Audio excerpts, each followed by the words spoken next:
Would you prefer to be a government employee if given a chance? Would you prefer government job? आप क्या करोगे government job?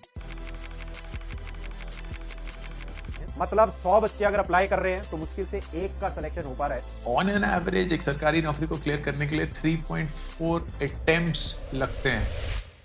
कि मुझे government job में accountability नहीं दिखती, ग्रोथ नहीं दिखती। गवर्नमेंट क्या करती है कि 5 लाख ग्रेजुएट्स के ऊपर 500 पोस्ट निकालेगी, तो 500 का होता है और बाकी जितने बच जाते हैं इन सब का कॉन्फिडेंस पूरा धज्जियां उड़ जाती है और इनको पूरी लाइफ के लिए लगता है कि कमी कहीं ना कहीं मेरे में ही थी।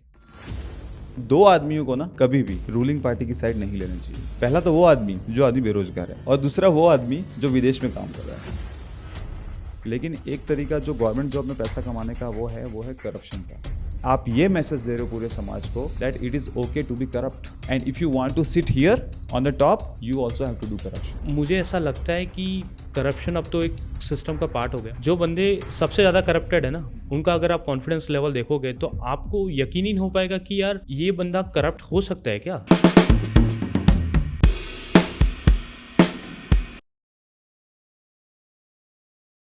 Hi guys, welcome back to Unplug with Pradeep. I'm your host today, Paresh, and we have none other than Pradeep भाई as a guest today.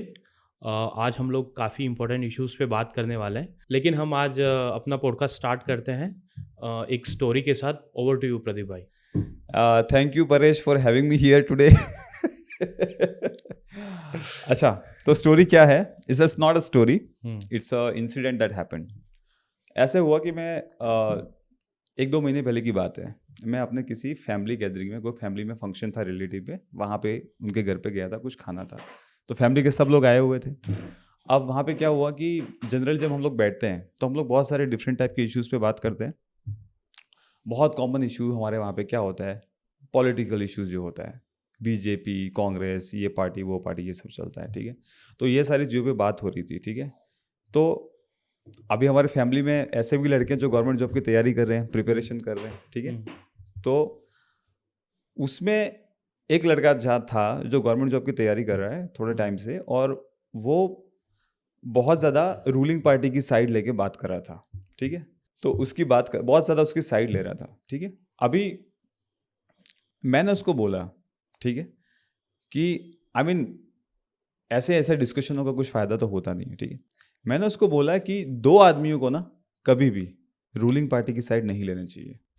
पहला तो वो आदमी जो आदमी बेरोजगार है, ठीक है, और दूसरा वो आदमी जो विदेश में काम कर रहा है। क्योंकि अगर रूलिंग पार्टी अपना काम सही तरीके से कर रही होती तो इसके पास में जॉब होती और वो जो बंदा बाहर काम कर रहा है विदेश में, वो इंडिया में काम कर रहा होता, ठीक है। तो जैसे ही मैंने उसको बोला तो उसने मेरे को ये आर्गूमेंट दिया कि भाई हम सिर्फ हमारे बारे में थोड़ी सोच सकते हैं, हमको पूरे इंडिया के बारे में सोचते हैं। मैंने बोला कि हाँ सोचो। तो मैंने कहा इसका मतलब ये थोड़ी कि हम लोग एम्प्लॉयमेंट पे बात नहीं करेंगे। तो उसने बोला कि एम्प्लॉयमेंट तो है भाई, एम्प्लॉयमेंट की कोई कमी नहीं है, रोजगार की कोई कमी नहीं है, कमी तो कहीं ना कहीं हमारे में ही है कि हम लोग जॉब नहीं ले पा रहे, सरकार तो वैकेंसी निकाल रही है। तब मुझे समझ में आया कि यार ये कितना बड़ा माइंडसेट का प्रॉब्लम है, ठीक है, अंडरस्टैंडिंग का प्रॉब्लम है।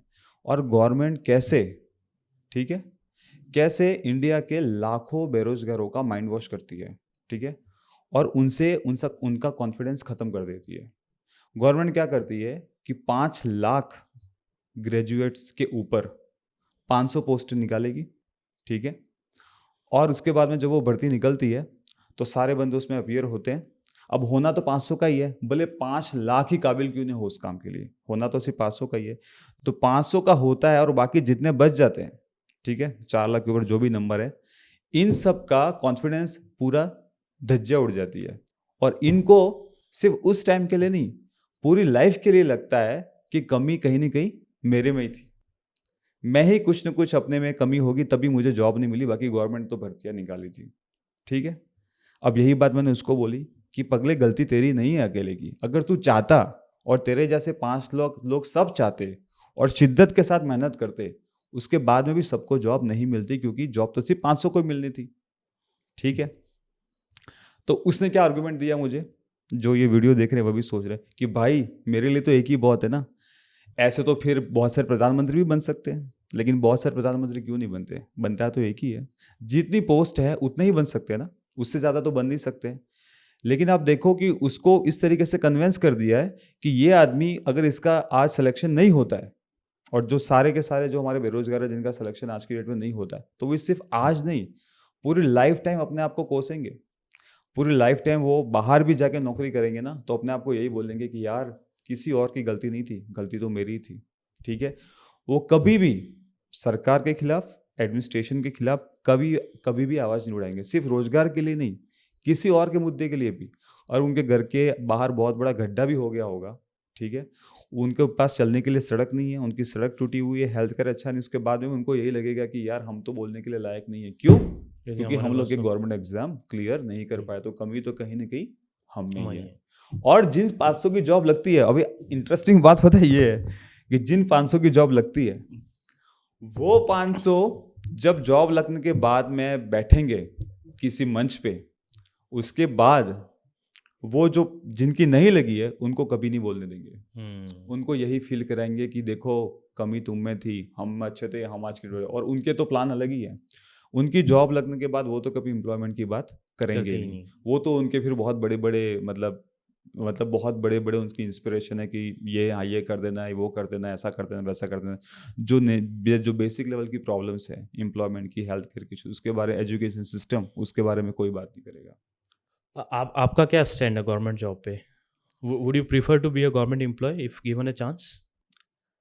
गवर्नमेंट एम्प्लॉय जब मैं मतलब अगर आप मुझसे ये सवाल 5-10 साल पहले पूछते, जब मेरे पास में एम्प्लॉयमेंट नहीं था या जब मैं मैच्योर नहीं था, तो मैं यही बोलता कि गवर्नमेंट जॉब करनी चाहिए। ठीक है, लेकिन फिर आपको पता लगता है कि आप में एबिलिटी है कि आप गवर्नमेंट जॉब करो कि प्राइवेट करो कि बिजनेस करो, आप अपना पैसा तो कमा ही लोगे। ठीक है, लेकिन गवर्नमेंट जॉब इंसान से सबसे बड़ी जो चीज़ ले लेती है, ठीक है, वो है फ्रीडम ऑफ स्पीच। ठीक है, जैसे वागड़ का अपन एग्जांपल लेते हैं, वागड़ का विकास जो नहीं हो पाया है, उसका सबसे बड़ा प्रॉब्लम ये है, उसका सबसे बड़ा रीज़न ये है कि वागड़ के जितने भी इंटेलेक्चुअल लोग थे, जो पिछले बहुत सारे दशकों में इंटेलेक्चुअल लोग हुए हैं, वो सारे के सारे गवर्नमेंट एम्प्लॉयज़ है। ठीक है, क्योंकि बिजनेस वाले तो कोई मुद्दा उठाते नहीं है। और ये गवर्नमेंट एम्प्लॉयज़ की सबसे बड़ी दिक्कत ये होती है कि ये लोग कभी भी सरकार के खिलाफ आवाज़ नहीं उठाते, एडमिनिस्ट्रेशन के खिलाफ आवाज़ नहीं उठाते, क्योंकि उनको यही डर होता है कि अगली ट्रांसफर लिस्ट में हमारा नाम नहीं आ जाए। तो ये जो आप गवर्नमेंट जॉब कर रहे हो, आपको लगता है कि सरकार आपको जॉब देके एहसान कर रही है, लेकिन आप एक बहुत बड़ा उसकी बहुत बड़ी कीमत चुका रहे हो आप। ठीक है, आपने गवर्नमेंट जॉब तो ले ली, आपने सरकार से मतलब सैलरी उठा ली, लेकिन आपने साथ में एग्रीमेंट पे भी साइन कर दिया कि ये आदमी लाइफ टाइम कभी भी, ठीक है, इस सरकार के खिलाफ या कभी भी रूलिंग पार्टी के खिलाफ कभी भी आवाज़ नहीं उठा पाएगा। ठीक है, ये सबसे बड़ी कीमत चुकाता है गवर्नमेंट आदमी। और इसके ऊपर, और ये जो फ्रीडम ऑफ स्पीच है, जो हमें संविधान से मिलता है, जो हमारे संविधान का सबसे बड़ा इंपॉर्टेंट एस्पेक्ट है, ये हाथ से चला जाता है गवर्नमेंट एम्प्लॉय से। आप बताओ, would you prefer government job? आप क्या करोगे गवर्नमेंट जॉब? अगर आप मुझसे पूछे गवर्नमेंट जॉब के बारे में, तो मेरा काफ़ी शॉर्ट एंड स्वीट आंसर ये रहेगा कि मुझे गवर्नमेंट जॉब में अकाउंटेबिलिटी नहीं दिखती। अच्छा। और एक ग्रोथ नहीं दिखती।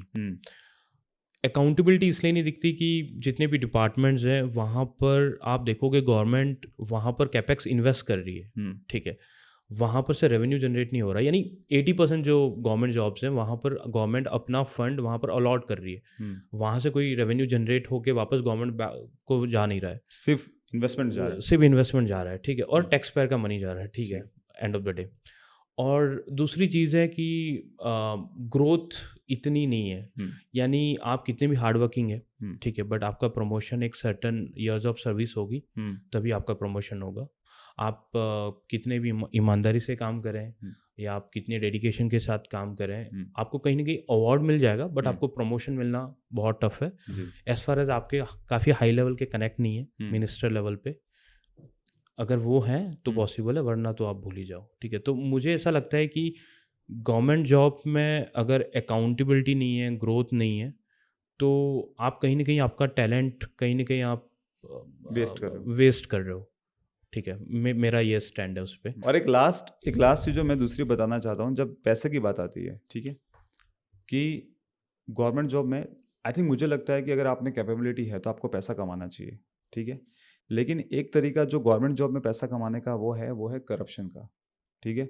अभी जब बंदा गवर्नमेंट जॉब में लगता है और एक ऐसे किसी भी डिपार्टमेंट में लगता है जहाँ पे करप्शन वो कर सकता है, ठीक है। नॉर्मल टीचिंग वाले जॉब में तो आपको करप्शन का इतना मौका मिलता नहीं है, अनलेस आप बच्चों का मिड डे मील ही ऊपर नीचे कर लो। लेकिन दूसरे डिपार्टमेंट जहाँ पे आप पैसा खा सकते हो, ठीक है, अभी लोगों ने धीरे धीरे ये एक्सेप्ट कर लिया है that it is okay to corrupt be corrupt actually, okay, ठीक है। कोई दिक्कत नहीं है, गवर्नमेंट जॉब लेके अपन क्या करेंगे, क्योंकि अगर इन लोगों की लाइफ से आप करप्शन निकाल लोगे, ये जो अपर मिडिल क्लास है ना अपने समाज का, जो अपने बच्चों को गवर्नमेंट जॉब के लिए बोलता है कि आप गवर्नमेंट जॉब में लगो, उसके ऊपर वो अपने बच्चों को ये भी सिखाता है साथ साथ में कि करप्शन कैसे करना है, क्योंकि उन लोगों ने खुद ने किया हुआ है अलग अलग डिपार्ट्समेंट में रह के, और वो अपने बच्चों को वैसी जॉब्स देने के लिए बोलते हैं जहाँ पे करप्शन हो सकता है, ठीक है।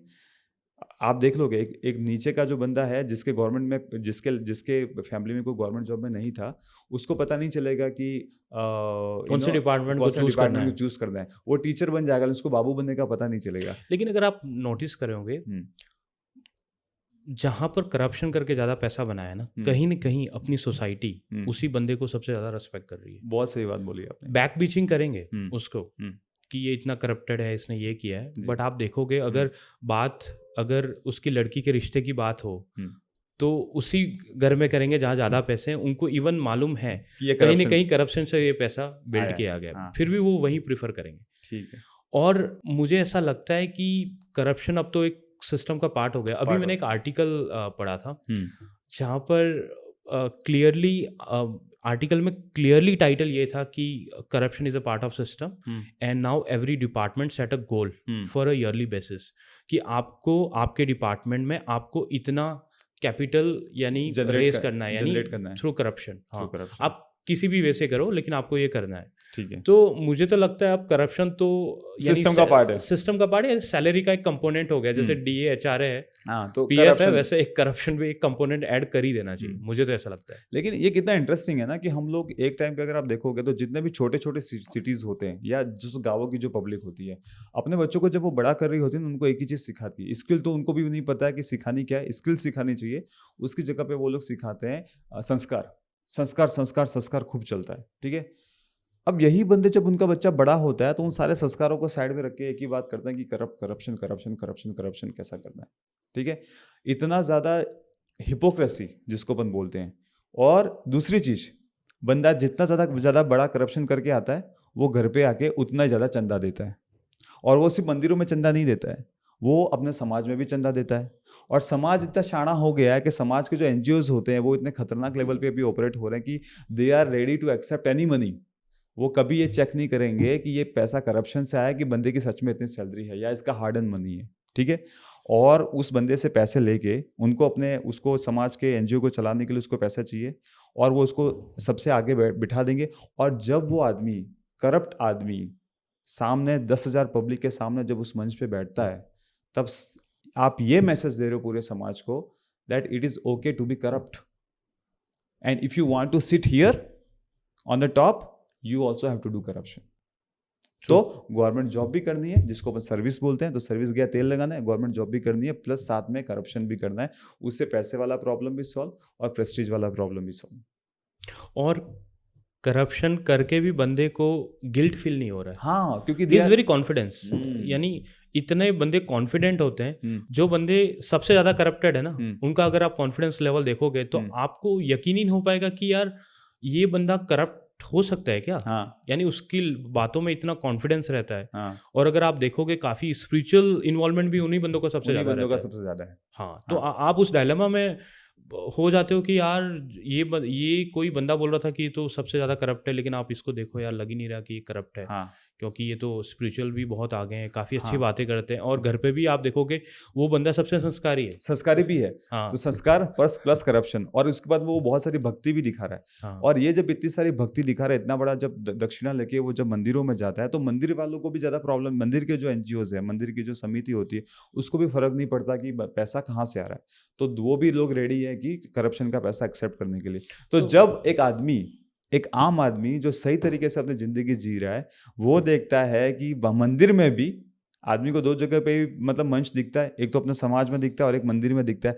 मंदिर में देखता है कि महाआरती भी वही आदमी उतारा है जो सबसे ज्यादा करप्शन कर रहा है। सही है। तब आप वहां पे भी ये मैसेज दे रहे हो कि भगवान से भी बड़ा पैसा है, ट्रू। क्योंकि आप लोगों को ये बता रहे हो कि इतना करप्शन, इतना करप्ट आदमी होने के बाद में भी ये भगवान की लाइन में भी सबसे आगे खड़ा है। इसका मतलब भक्ति मत करो, करप्शन ज्यादा इंपॉर्टेंट है। आप मुझे ये बताइए कि अगर आप गवर्नमेंट एम्प्लॉय होते हाइपोथेटिकली, ठीक है, Hypothetically.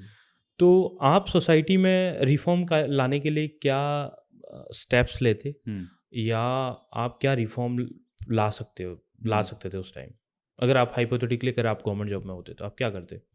यार मुझे ऐसा लगता है, जैसे होता ना कि गवर्नमेंट जॉब में है बंदे काफ़ी हैं जो इनको चेंज भी लाना है, बट वो सोच रहे ना कि चल रहा है तो चलने दो। अभी ना सबसे बड़ी प्रॉब्लम लोगों के साथ में पता है क्या है? अच्छे लोगों के साथ में, अच्छे लोगों की सबसे बड़ी प्रॉब्लम यह है कि दे डोंट हैव पावर।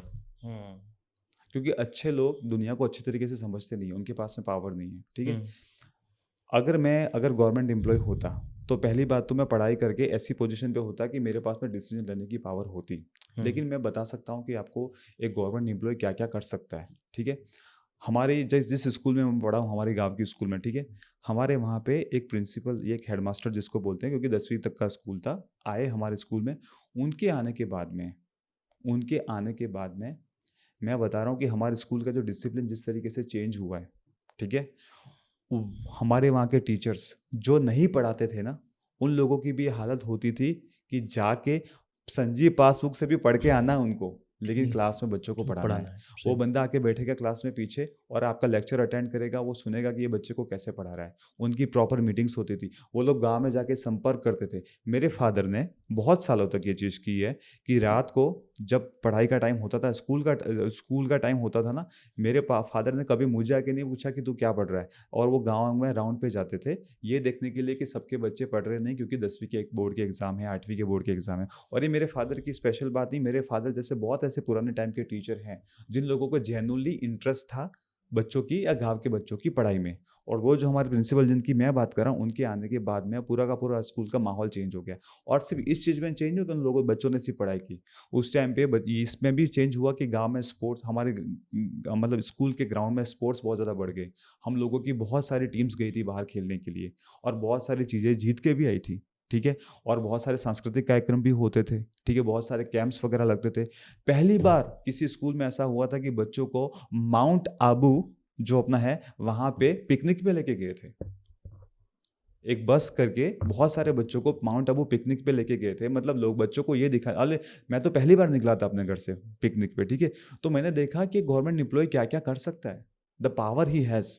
क्योंकि मुझे ऐसा लगता है कि अगर कि आज की डेट में जितने भी आप अगर एग्जाम्पल उठा के देख, जितने भी प्रोफेशन उठा के देख लो, अगर किसी में सबसे ज़्यादा पावर है तो एक तो डॉक्टर के पास में होती है और एक होती है गवर्नमेंट टीचर के पास में, क्योंकि ये लोग सबसे ज़्यादा लाइफ को मतलब अफेक्ट कर सकते हैं, ठीक है। अभी हमारे वहाँ पे गलियाकोट में एक बहुत अच्छा हॉस्पिटल गवर्नमेंट का हॉस्पिटल है, बहुत अच्छा हॉस्पिटल चल रहा है वो। मैंने उन डॉक्टर साहब के बारे में सुना है, मेरे रिलेशन में या मेरे क्लोज में हमारी एक बहन है जो उसने वहाँ पे काम किया। वो बताती है कि किस तरीके से पूरा हॉस्पिटल मैनेज्ड है। वहाँ पे एक दिन की रिकॉर्ड मतलब डिलीवरीज होती है। जो अपने लोअर मिडिल क्लास या लोअर क्लास से जो लोग आते हैं, वो जो प्राइवेट हॉस्पिटल में जो औरतें अपना एक्सपेंसेस नहीं उठा सकती, उनकी सबकी डिलीवरी उस हॉस्पिटल में होती है और बहुत अच्छे तरीके से वो हॉस्पिटल मैनेज्ड है। और वहाँ की नर्सेस काफ़ी मेहनत करते हैं, काफ़ी काम करती है, ठीक है।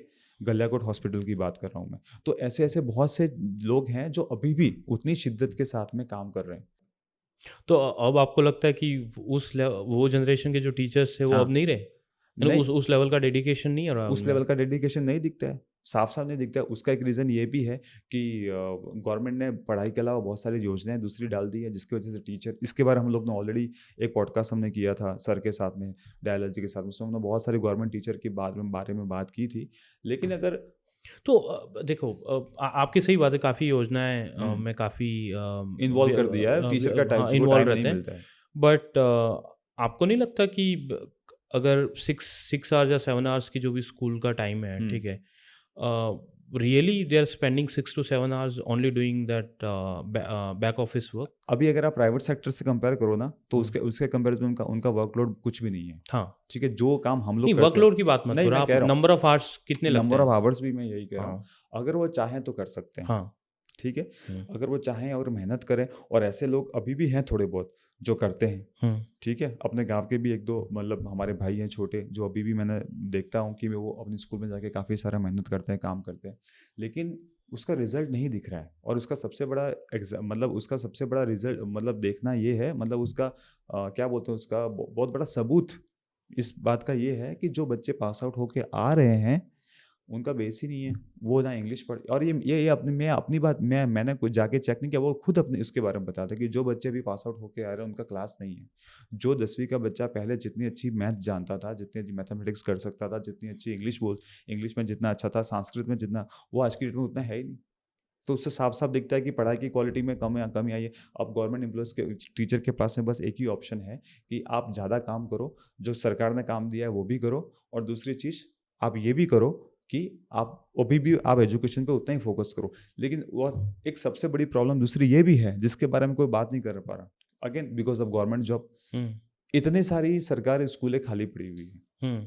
ठीक है, गवर्नमेंट भर्तियाँ क्यों नहीं निकाल रही है, उसके बारे में कौन आवाज़ उठाएगा? तो युवा ही उठाएंगे। युवा तो उठाने से रहे ना, क्योंकि युवा जैसे आवाज़ उठाता तो पहले ये देखा जाता है कि इस युवा की औकात क्या है। तो हमारे वहाँ पे युवा दो टाइप का होता है, या तो युवा बेरोजगार होता है या युवा आपका गवर्नमेंट सर्वेंट होता है। जो बेरोजगार युवा होता है उसको तो लोग चुप करके बैठा देते हैं कि तू तो बोल नहीं सकता, तेरे पास तो नौकरी नहीं है, तू तो जिंदगी में कुछ करने लायक ही नहीं है, बोलने के लायक ही नहीं है। और जो गवर्नमेंट एम्प्लॉय वाला आदमी है उसके पास तो पहले ही फ्रीडम ऑफ स्पीच नहीं है, तो वो तो बोल नहीं सकता, तो बच्चा कौन आवाज़ उठाने वाला? वो भी सही बात है। तो कोई आवाज़ उठाने वाले है ही नहीं, वरना बच्चे तैयारी भी कर रहे हैं, बच्चे जो गवर्नमेंट जॉब में लगना भी चाहते हैं, सरकारी स्कूल भी खाली है, फिर भी भर्ती क्यों नहीं निकल रही है? ठीक है, अब आपके गांव में कांग्रेस के और बीजेपी के लोग आएंगे और वो आके आपको भाषण दे के जाएंगे और आपको एक दो फालतू के मुद्दों पे आपके वोट मांग के चले जाएंगे, और आपके गांव के लोकल बीजेपी के लीडर्स, कांग्रेस के लीडर आपसे तालियां बजवा देंगे। आप मानोगे नहीं एक बार क्या हुआ। अभी जो चुनाव का टाइम गया उसमें कांग्रेस के लीडर भी हमारे गांव में आए, बीजेपी के लीडर भी हमारे गांव में आए चुनाव में वोट मांगने के लिए, एमएलए के चुनाव में। मैं था, मेरे साथ में दोस्त था, प्रमोद भाई थे हमारे वागड़ कवि। मैंने पहली बार जाके ऐसी कोई मीटिंग अटेंड की। मैंने वहाँ पे देखा पूरा गांव बैठा हुआ है, भर के बैठा हुआ है, क्योंकि ये लोग क्या गैदरिंग तो कर देते हैं, सबको घर से निकाल के लेके आते हैं। एक बंदा आके बोल रहा है कि सर, जो एमएलए आए थे उनको, कि सर आप टेंशन मत लो, दिवड़ा छोटा से इस बार 80% वोट आपको दिलाएंगे। फिर कोई बोलता है कि 85% वोट आपको दिलाएंगे। मतलब एक पे एक करके नंबर दे रहे। कोई बंदा, वो जो एमएलए सर आए थे, उनसे ये नहीं पूछ रहा कि सर हम आपको वोट तो देंगे, हमारे गांव के लिए आपके पास में क्या प्लान है। एक छोटा सा सवाल नहीं पूछ सकते। सारे के सारे मतलब ये लोग जो व्हाट्सएप पे बहुत बड़े बड़े पैराग्राफ लिखते हैं ना, कि ये देश के बारे में, इसके बारे में, उसके बारे में, वहाँ पे किसी ने भी उठ के ये नहीं पूछा कि आप हमारे गांव के लिए क्या करोगे सर। तो भाई मैंने मेरे दोस्त को बोला, ठीक है, कि भाई यार अगर हम लोग इतनी एज में आके, हम दोनों के 30-35 साल के हम लोग होने आ गए और हम लोग सक्षम हैं, इसके बाद हम लोग भी कोई आवाज़ नहीं उठाएंगे, किसी बारे में बात नहीं करेंगे, तो हमारी जवानी किस काम की। मैंने बोला चल आगे चलते हैं और हमारा मुद्दा उठाते हैं कि आप गाँव के लिए क्या करोगे। तो जैसे ही हम आगे बढ़ गए तो इसलिए मैं उठ के वो जाने लगे, उनके जाने का टाइम हो गया, बहुत भीड़ थी। तो किसी ने, मैं पास में जाके खड़ा हो गया, तो वो जो ये प्रोग्राम होस्ट कर रहे थे उनका माइक मेरे हाथ में आ गया। उन्होंने मुझे ऐसे माइक पकड़ा, उनको लगा कि ये बंदा माइक ऐसे ही लेने के लिए आया। मैंने माइक ले लिया और मैंने उनको रोक दिया। मैंने बोला सर 1 मिनट रुकिए, हमें आपसे कुछ बात करनी है, ठीक है। और फिर मैंने बोला, प्रमोद और हम दोनों थे, फिर प्रमोद को मैंने माइक दिया। फिर हम लोगों ने बोला कि सर 85% नहीं, 90% वोट हम आपको देंगे दिवड़ा छोटा के, आप हमारे गाँव को गोद ले लो। चुनाव के बाद आप हमारे गांव को गोद ले लो, हम 90% वोट आपको देने के लिए तैयार है हम लोग। तो उनका क्या आंसर था फिर? हाँ, अगर जीत गए तो ज़रूर करेंगे। और उसके बाद वो जीते? उसके बाद वो ये बोलूँगा तो कंट्रोवर्सी हो जाएगी। लेकिन मतलब ये आयरन ये है ना कि मतलब इतने लोग है गांव में, उस वहाँ पे 1000 बंदा वहाँ पे खड़ा है या 500 बंदे वहाँ पे खड़े हैं, लेकिन ये वाला रहने देना, ये जीते वाले ये उसको छोड़ देना। लेकिन कोई भी ये बोलने के लिए तैयार नहीं कि हम आपको सब देंगे, लेकिन हमारे गांव के लिए भी आप प्लीज कुछ करिए। एक्चुअली ज़्यादातर ये होता है ऐसे जो भी फंक्शन ऑर्गेनाइज करते हैं ना, तो हम्म। जो पब्लिक आती है वहाँ पर एज अ ऑडियंस, हम्म। उनको लगता है कि जो मंच पे बैठे हुए हैं ना, हम्म। वो उनकी रिस्पॉन्सिबिलिटी और वो करेंगे, यानी हम तो आज ऑडियंस की तरह आए, जो भी मतलब नेताजी audience बन बोलेंगे, गई, आदत नेताजी बन जो गई। बोलेंगे वो तालियां बजानी है और हमारा घर काम जाना। ताली बजाने का, तालियां बजाओ बजानी है, ताली। बस हो गया, वो वाला सीन है।